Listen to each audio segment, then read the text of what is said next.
हैना। लाहौर की रिहायशी एक नौजवान लड़की एक रात एक अजीब व गरीब और डरावना ख्वाब देखती है जो उसकी जिंदगी पर गहरा असर डालता है। ख्वाब में हैना खुद को एक कदीम स्कूल की तस्वीर पेंट करते हुए पाती है जिसकी दीवारें बोसीदा और यादें मद्धम हो चुकी है।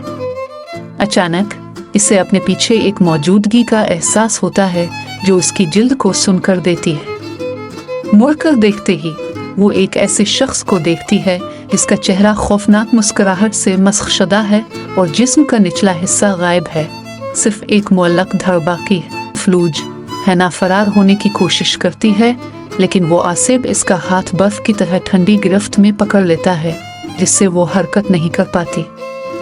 इसकी खौफनाक चीख के साथ ख्वाब शिद्दत इख्तियार करता है और बिलाखिर उसकी माँ से जगा लेती है, ख्वाब की गिरफ्त से आज़ाद कर देती है। बेदार होने पर हैना को सुकून मिलता है लेकिन वो खौफनाक मंजर उसके जहन से महव नहीं होता। इस तरह के ख्वाब अमूमन जहनी तनाव, इस्तिराब, माजी की गैर हल शुदा यादों की अक्कासी करते हैं।